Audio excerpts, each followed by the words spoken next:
I am Lieutenant General Jan Hewley, United States Marine Corps retired, but the important part is I get to be the President and CEO of the Marines Memorial. I would like to ask Mr. Shea if you would please offer the grace. O God, come to our assistance. We are fragile human beings, forever blossoming. And with your grace, you fill our lives with surprises too many to count or itemize. We meet here in a grandeur that poignantly surprises us.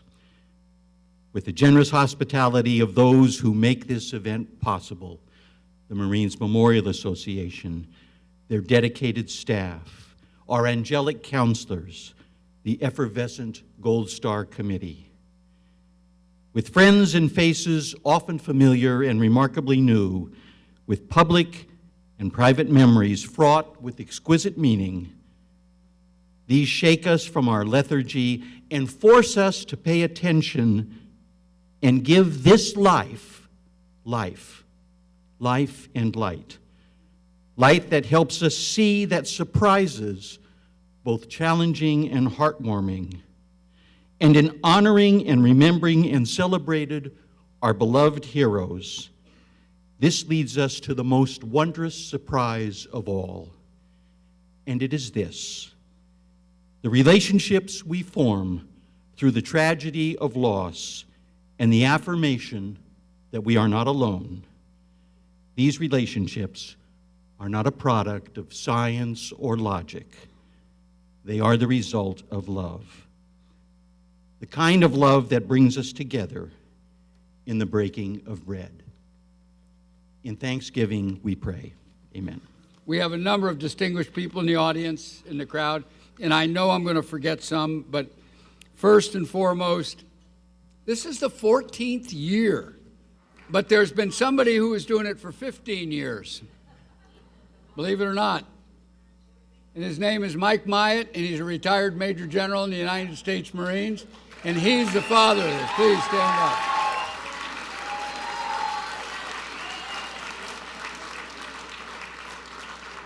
If it weren't for General Myatt, the only person that would be here tonight would have been Michael Allen.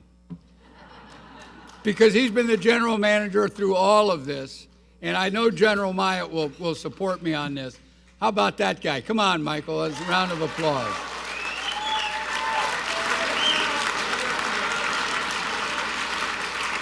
And I've told you all before, I worked for General Myatt in 1985, and as bad a time as I gave him, it still made my career what it is today, because if it weren't for him, I'd have never been what I am today. So thank you for that, and thank you for the turnover. Thank you, General Myatt.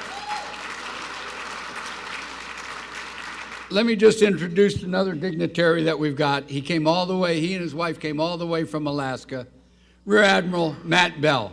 He had a son that was in the Marine Corps for 9 years, and he is a big supporter of us, and he takes care of how many square miles up there in Alaska? 3.8 million miles of sea. Look, think of all the fish. I mean, he's got them. He's got them, but he's got drug dealers, and he's got everything up there. But I sat next to him, and he sold me. I'm going to Alaska when I leave this job. It's a great place, so come up and see him afterwards if you're interested. We've got 2 board members here tonight. First off, Pete Paffrath. General Myatt and Pete were together in the same outfit that got shipped off to Vietnam before they even knew they were going to Vietnam. They got on some ships to go one place, and they ended up there with a great group of people. So a great round of applause. Thank you, Pete, and you and General Myatt for what you've done. We actually have people on the board of directors that did not go to the University of California at Berkeley. I'm surprised. But McKay Palmore and his wife, he went to the Naval Academy, joined the United States Marines from there, and did a tour in the Marine Corps, got out and is retiring from the Federal Bureau of Investigations next month. So if you've got any ideas for a great guy who wants to stay in the Bay Area, please see McKay. Where's Judy? Where's Nancy? I can't say enough of how good they make this operation, how good they make me look, and how they put all of this together. One of our great supporters throughout everything we do here are Marines from the 23rd Marine Regiment. And I would be remiss if I didn't recognize the man who made all of everything we've done in the past couple of years here, if we didn't recognize Colonel Stephen White.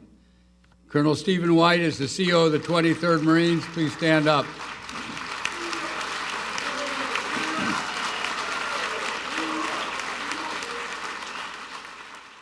So Michael keeps telling me, we got to get the 1st Marine Division Band. We got to get the 1st Marine Division Band. I said, why the 1st Marine Division Band? He says, well, General Myatt was the commanding general of the 1st Marine Division. I said, that's because he couldn't get in the 2nd Marine Division. But okay, so we get them. So this year, the 1st Marine Division Band, along with probably some of the other Southern California bands that we get, happen to be on the rifle range. Okay? So as we know, every Marine's a rifleman, and everyone goes to the range and has to qualify. And when you finally get quotas to get out there, you go to the range. Now, some of them already qualified on the range, and that's what we got. Now, we didn't get the residue. We got all the good shooters, because if you look,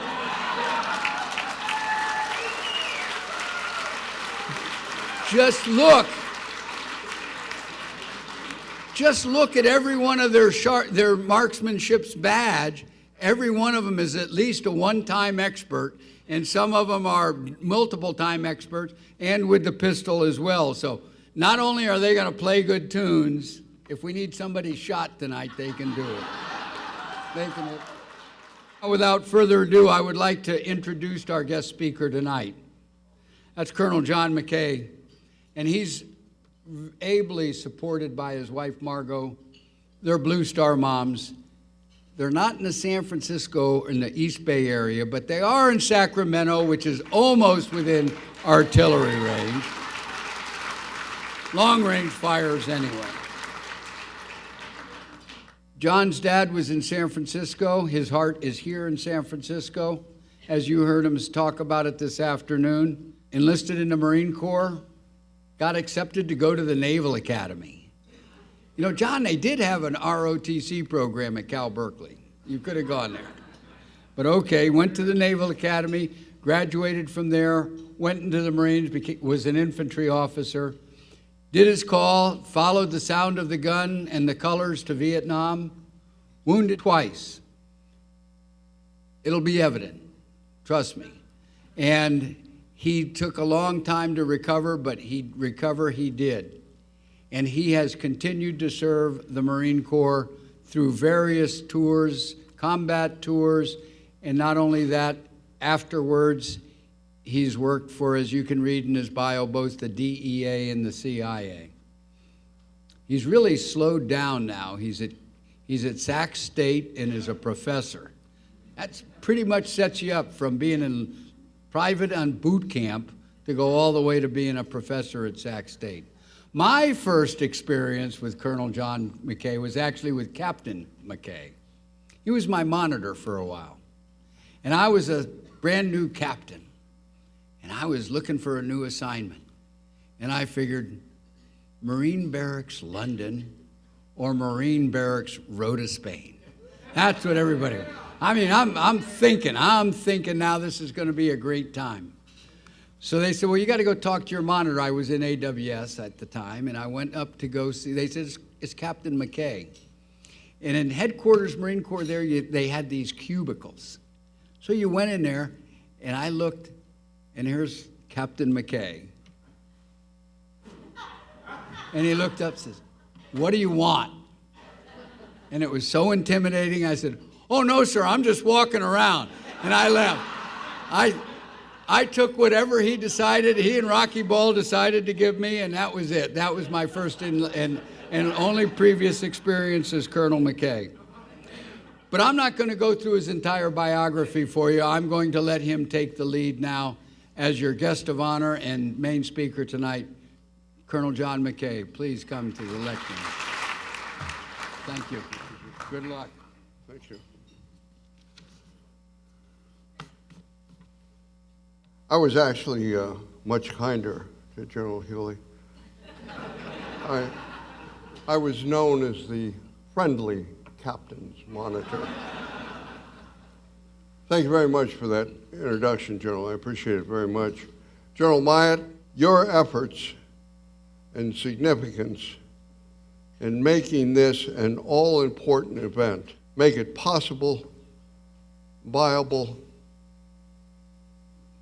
and extremely significant is greatly appreciated and certainly recognized. Thank you, sir.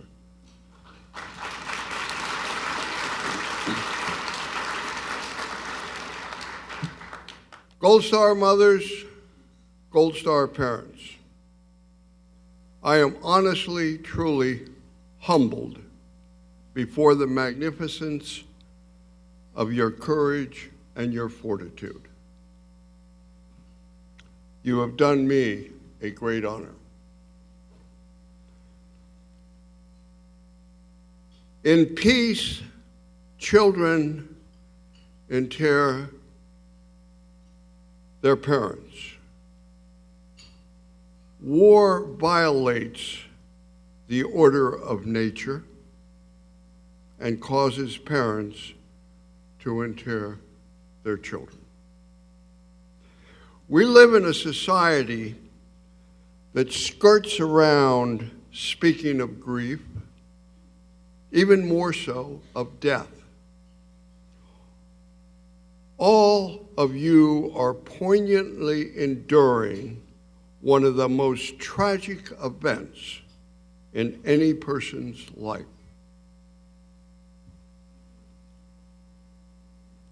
You are all in a dark, raw place.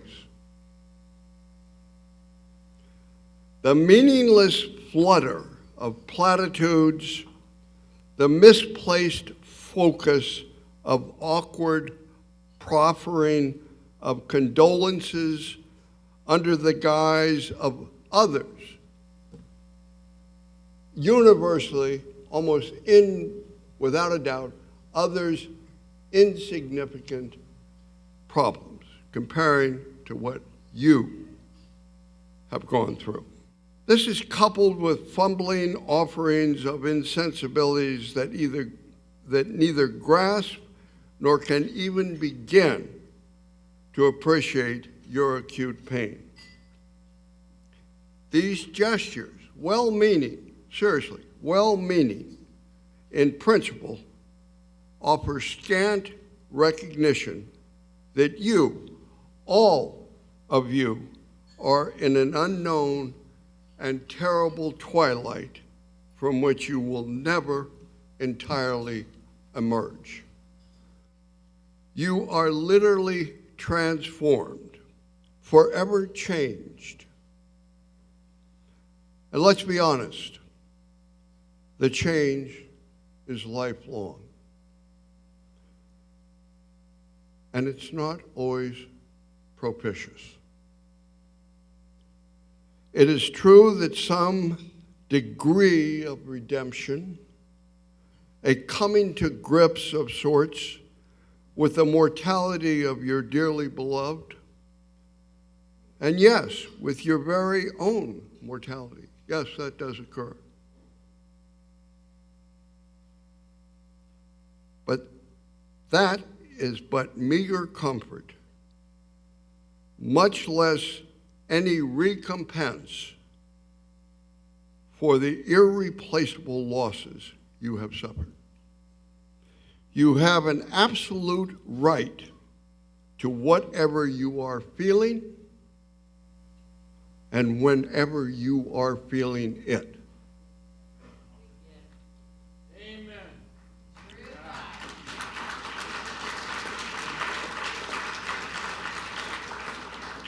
Don't ever forget that, please. And it is further correctly said, to weep is to make less the depth of despair.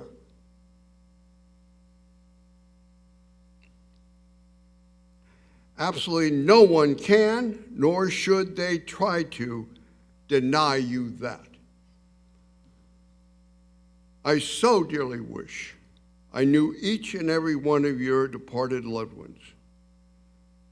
They are the children you brought into the world and unfailingly stood by, the loved ones you will forever cherish and whom you so lovingly adored. Each and every one of them has been viciously ripped from your arms, violently torn from your sides, unforgivingly rendered from you forever, physically removed from your undying adoration, from an indiscernible emotional and physical devotion of unfathomable depth. You are driven up on your knees by the overwhelming conviction that you have nowhere to go. The heart of grief, its most difficult challenge, is not letting go of those who have died, but instead making the transition from loving in the present to loving in separation. Just please always remember,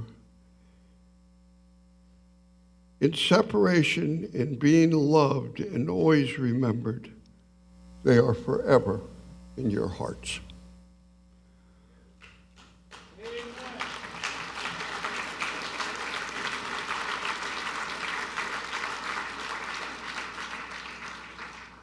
I am no stranger to the loss of loved ones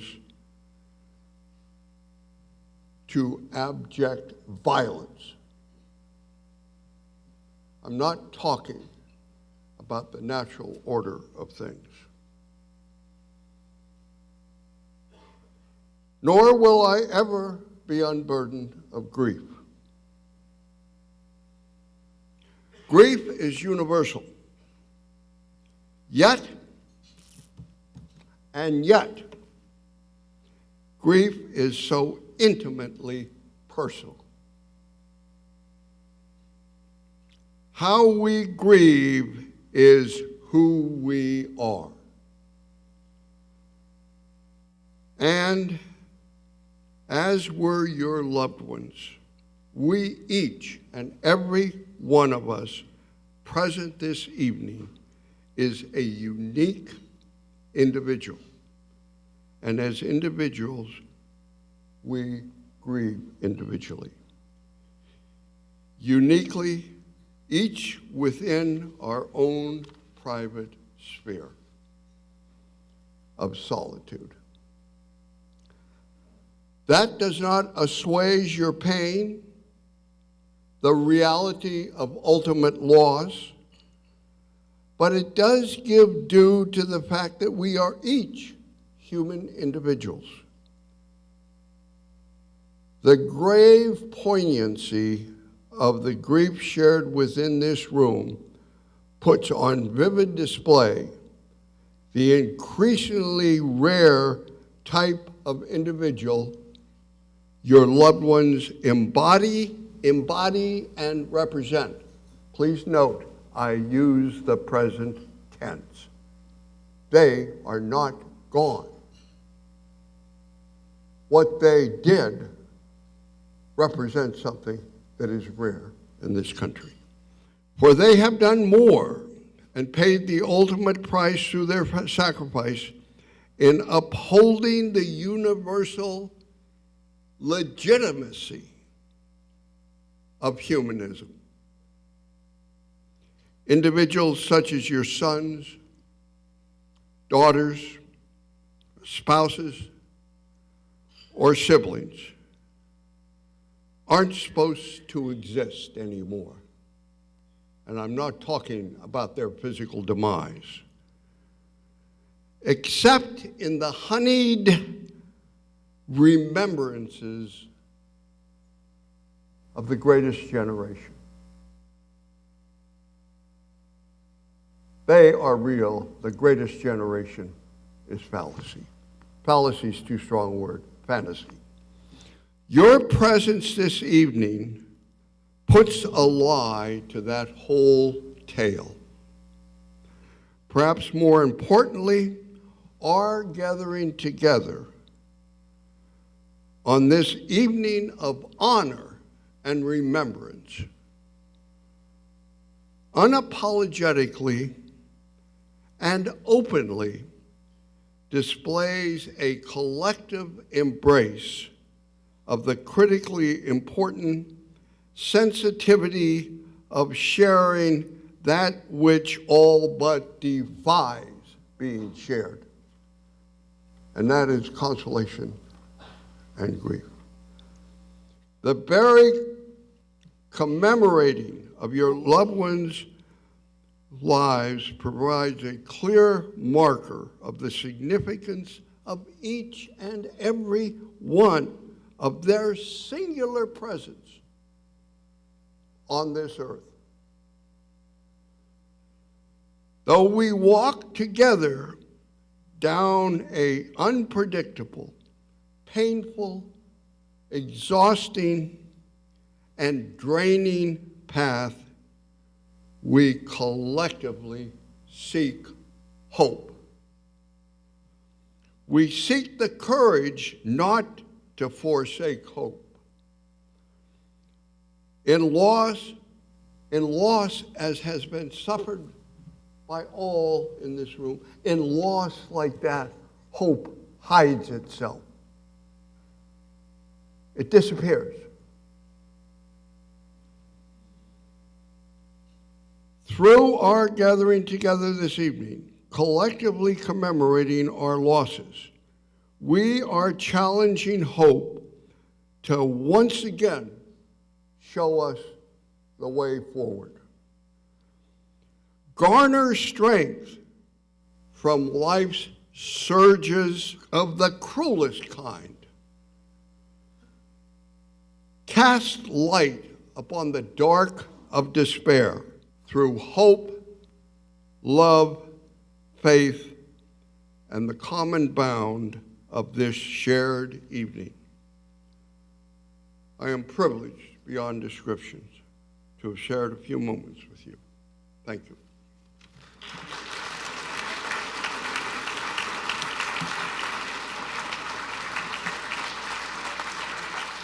As a combat veteran of many conflicts, you speak from the heart. And it's noted with your two Purple Hearts, were you not as tough as you are, your parents probably would have been Gold Star parents as well. So thanks for what your sacrifice has been as well, sir. We salute you.